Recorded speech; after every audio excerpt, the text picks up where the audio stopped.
Hindi ko kasi kilala yung katribong sinasabi nung Ali eh. Ang kilala ko yung katubo. Si Roque. No, sabi kanina, ipapalo natin to doon sa mga bangag. Pak, pak, pak. Oh, tuloy.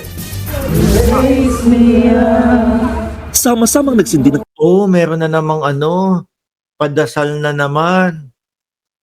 Hindi nyo kasi nilalagyan ng Naglalagay kayo ng litrato dyan. Hindi nyo nilalagyan sa ilalim ng pandesal.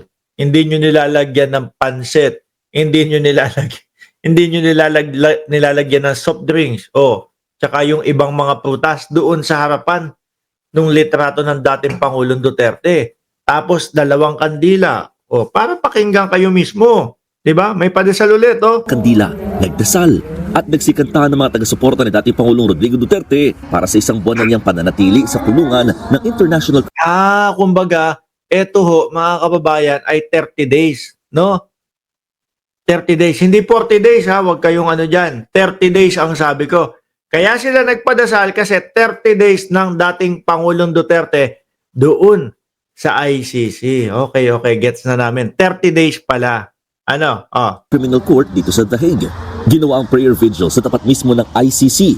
Ang panawagan pa rin nila, pauwi na sa bansa ang dating Pangulo. Dumalo rin sa prayer rally. Loko to si RMB, sabi, mani at biskwit na rin, tas kape. Baka mamaya, baka mamaya, meron pang tumawag na sakla dyan. Sa amin, sa Tondo, naku, doon sa Tondo, Maynila, buhay na buhay ang saklaan daw kapag kami patay Baka mamaya may mga sumigaw diyan. Magsakla naman. Tong its, may bara pa ba kayo diyan? Magtotong kayo para doon sa nasa loob. Ang common law wife ni Digong na si Hamlet Avancenia. Pinapalakas lang namin ang loob niya. Sabi ko, pray lang tayo. Pray lang tayo. Pray daw po, mga kababayan. Magpe-pray sila doon sa magpe-pray sila doon sa minura ni dating Pangulong Duterte. Estupido, no? At PI. Aray ko po, paano kayo papakinggan yan? Baka kaya hanggang ngayon, umabot ng 30 days si dating Pangulong Duterte dyan kasi yung pray nyo, hindi dinidinig. Sabihin nung pinagpe-prayan nyo, minumura ako niyan Paano ko kayo tutulungan yan? 'Di ba?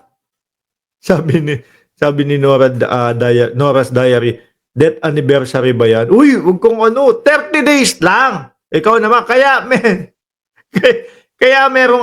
may padasal 30 days ng dating Pangulong Duterte doon sa loob, ng ICC. Okay? Kaya nagdadasal sila. Kaya lang, mukhang yung padasal kasi nila, doon sa harap ng litrato, walang pansit, walang pandesal, walang soft drinks, walang 2 kandila. Kaya siguro, hindi mapakinggan yung kanilang dasal. Pananampalataya niya sa Diyos. Sabi niya, kung ano daw ang will ng Panginoon sa kanya. Baka yan ang will ng dating ng Panginoon sa kanya. Ano po? Ang malagay dyan sa ICC. Ako, mga kababayan, naniniwala din kasi ako na kaya nandyan ang dating Pangulo, mga bossing, para mapahinga din. Kasi pagkasama nila sa Pilipinas, mga kababayan, pagod na pagod yung damatans Kung wala yan dyan ngayon sa ICC, mga kababayan, ako naniniwala kung wala dyan sa ICC ang dating Pangulong Duterte, malamang karag-karag pa din niya nila Bongo. No? Karag-karag pa din nila Bongo yan doon sa kanilang mga pangangampanya. Hindi nila pinagpapahinga yung matanda. At least dyan sa ICC, napapahinga ang dating Pangulong Duterte. Yun nga yung tinatawag nilang katuga.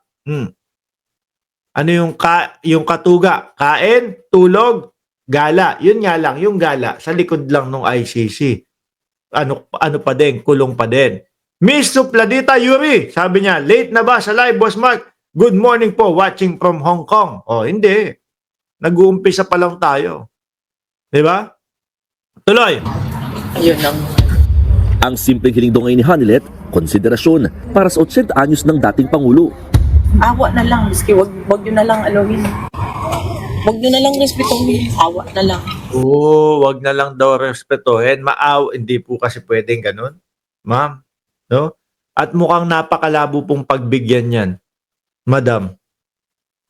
Yung awa. Sasabihin lang sa inyo, etong iniimbestigahan ba namin, etong dating pangulo ninyo ba? Naawa ba? Nung tuloy-tuloy yung patayan doon sa inyong bansa at nadadamay yung mga walang kinalaman sa droga? Yun lang ang ibabalik sa inyo. Buti nga ito, buhay kahit papaano, sasabihin pa sa inyo yan. Buti nga ito kahit papaano, dumadaan sa tamang proseso. Paano naman yung mga yun? Di ba? Paano naman yung mga yun? Hindi dumaan sa tamang proseso. Yung sinasabi papaligiran ng 4 na pulis, papaalisin yung mga nandun, tapos bigla na lang bubulagta. Tapos ang sasabihin nanlaban daw. At mismo, pinagmalakihan ng kinakasama mo dati, na si dating Pangulong Duterte. Doon mismo sa Senado. Di ba? Ano sabi ng dating Pangulong Duterte? Opo, binubuyo namin, inuudyokan namin silang manlaban. Di ba? Naawa ba? Paano kung yung tao na yun, hindi naman talaga, hindi naman talaga tulak? Nadamay lang. Which is, ang daming sinasabi na nadamay lang. Kaya nirereklamo sila. Naawa ba sa mga ganun? Hindi naman. Walang salitang awa kay Digong. Kaya ang mabuti pa, Hanilet, umuwi ka ng Pilipinas. Diba? Total, nandiyan ka lang din naman, madam, sa labas ng ICC, uwi mo na lang sa Pilipinas yan. Mag-relax ka. Kung sakali, tulungan mo sila Philip Salvador. Di ba? Hirap na hirap mga kandidato doon sa Pilipinas. Kung ano-ano na sinigaw ni Philip Salvador, bring him home! Bring him home! Wala pa din po. Nasa higit 18 pa din ho yata yung kanyang pangalan. Di ba? Just Vincent at Kian at Patricia Agustin, hindi na Hanilet ngayon. Haniluwag na. Ako, nabanggit ko lang yung Philip Salvador, sabi, haniluwag na. Tuloy. Total, nagserbisyo naman yan, di ba? Nakiisa rin sa Sa Pilipinas, nagserbisyo bilang Pangulo.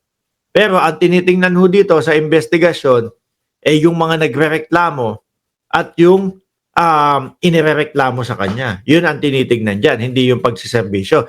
At parang Robin Padilla lang din po yan, mga bossing, no? Si Robin Padilla ang sinasabi na, lumaban niya sa mga rebelde, lumaban niya sa komunista, ganito, ganyan. So ano ibig niyo sabihin? Yung mga naargabyado, pikit mata na lang, wag nang pansinin. No, kasi total naman, lumaban niya doon sa mga naargabyado. Sabi ni Mistress, marami silang pera, Boss Mark, kaya kahit dyan na sila tumira. Hindi kaya, ganun ang gawin nila. Di ba? Mag-apply sila ng residency diyan sa the Netherlands. Total, first family naman sila. Panigurado ho ako, madalas nilang mababantayan at makikita ang dating Pangulong Duterte. Yan ang pinakamagandang gagawin nila kung gusto talaga nila na laging makita ang dating Pangulo.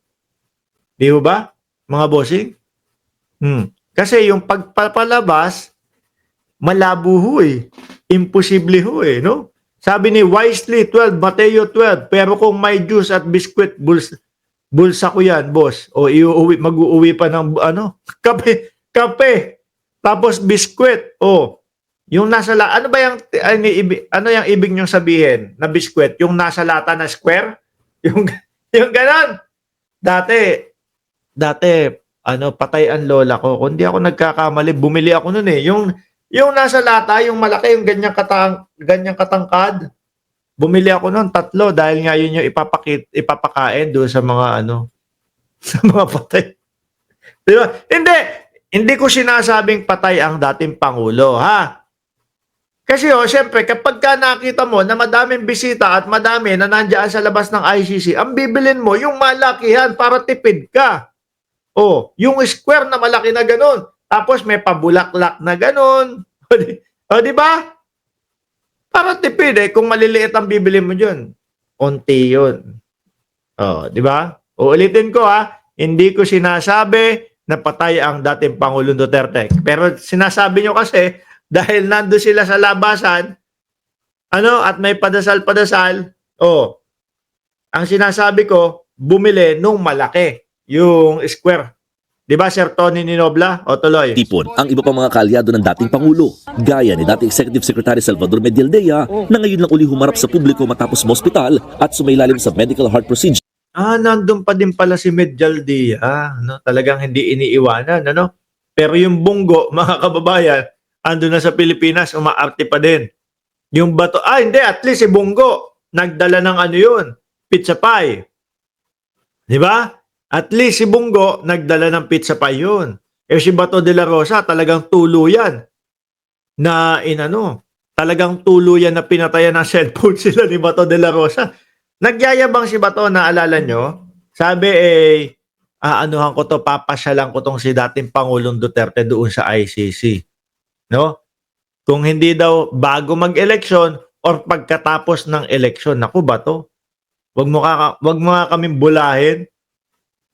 Kung ikaw nga mapag-usapan lang, konting mabanggit yung ICC kay Bato de la Rosa, mga kababayan, naku, nanggagalaiti na ho yan. Nung nagka-arestuhan nga ho, tingnan nyo, Nung nagka-arestuhan, di ba, nagpatay ng cellphone, hindi na mahagilap, nasa secret area na daw po siya, secret place na daw po si Bato de la Rosa. Natakot. Tapos, yayabangan pa tayo ng yayabangan pa tayo na pupunta dun sa ICC.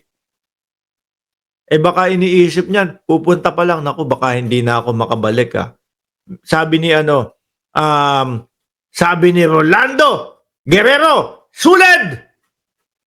May DDS na yata. Mga DDS, sabay-sabay tayo. Suled! Dali!